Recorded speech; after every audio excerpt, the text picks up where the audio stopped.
Hi, this is Alfawzia Neha from At Home Tuition. Welcome to our session today. In today's video, let us learn how to solve problems on ratio and proportions. Let me explain you what is ratio. A ratio is a relationship between two numbers by division of the same kind. The ratio of A is to B can be written as, this is the general format of any ratio. You can write this also as A over B. Both are same. We can say that A as the first term, or you can say that antecedent, and B is the second term, or you can say that as consequent.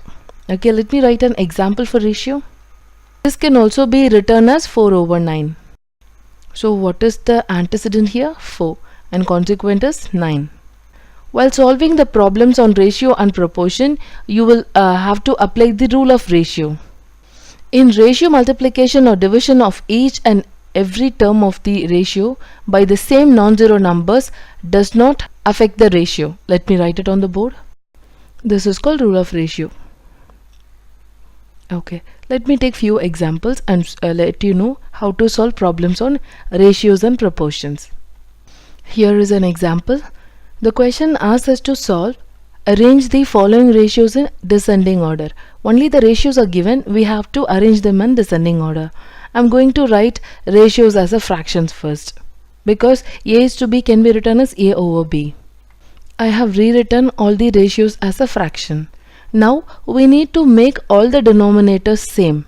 So how can we make them same? By finding the LCM of the denominators 3, 4, 6 and 5. LCM of the denominators 3, 4, 6 and 5 is 60. So you have to rewrite all the fractions as an equivalent fraction where the denominator is 60. So 3 times what will give you 60, and 4 times dash will give you 60, 6 times what, and 5 times what. Okay, let me write them on the board. 3 times 20 will give you 60. So multiply the first fraction by 20. So the equivalent fraction is 2 times 20 is 40 over 60. 4 times 15 will give you 60. So I'm going to multiply the second one by 15. So it will give 45 over 60. Third one, 60 times 10 will give you 60. And for the last one, 5 times 12 will give you 60. Am I right? See, we have rewritten all the ratios with the same denominator. Now you can easily arrange the numbers in the ascending order or descending order now. Now keep the common denominators and consider only the numerators and arrange them.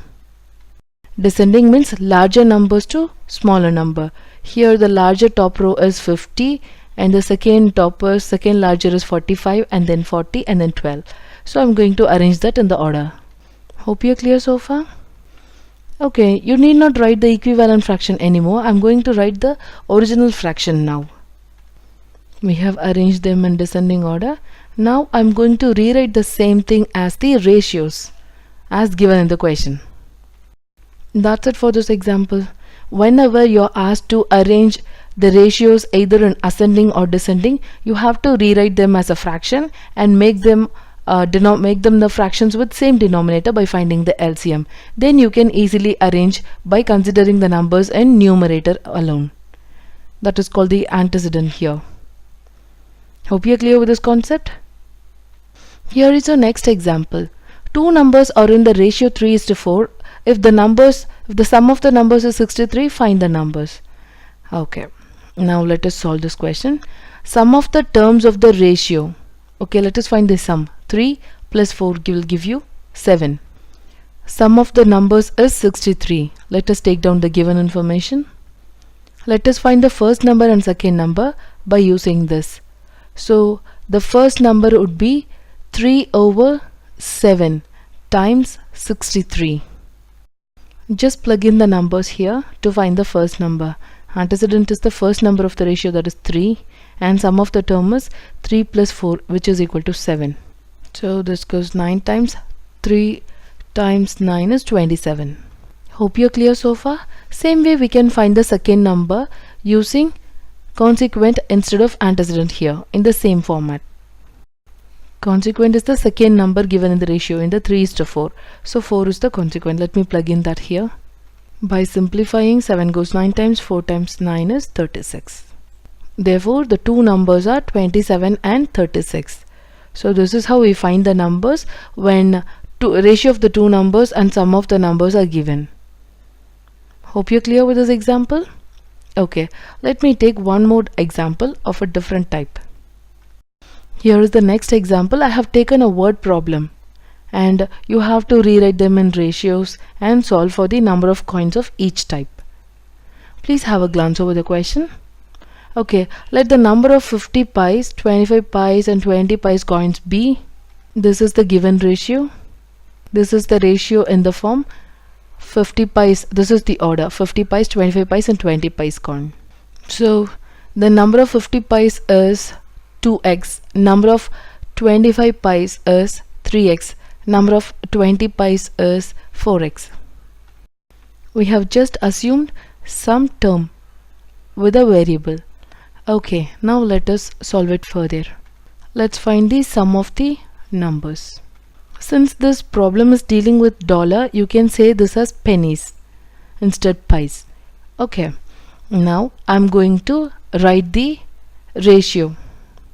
We are supposed to find the numbers, so you can solve it like the previous example. So total $5.10. So I'm going to write an equation using this. $1 is 100 pennies. So we are going to use the previous example format.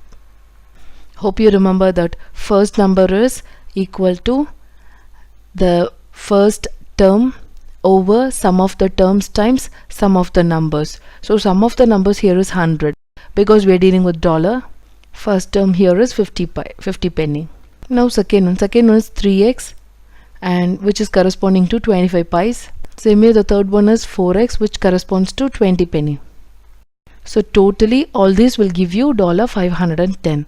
We are going to simplify this. I'm going to ignore this pies. This is just for your identification. You need not include this in the calculations.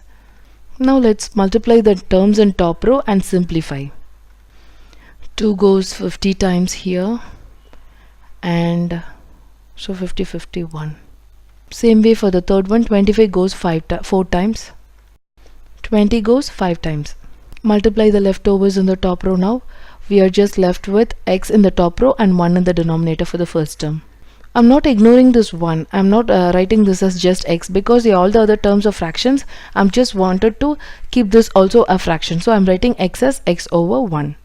And for the second term, 3x times 1 is 3x. In the bottom row we have 4. For the third term, 4x in the top row and 5 in the denominator. Hope you are clear till this step. Now we need to add all these fractions. We can add or subtract the fractions only when the denominators are same. Am I right? You can also refer the video on adding the fractions and subtracting the fractions in case if you have any query in this. So let us make the denominators same. So what is the LCM for 1, 4 and 5? Yes, 20. So we can rewrite all the fractions. We can rewrite the fractions as an equivalent fraction with denominator 20. 1 times 20 will give you 20. So the first term can be rewritten as 4 times 5 will give you 20. So I'm going to multiply the second fraction by 5. 3 times 5 is 15.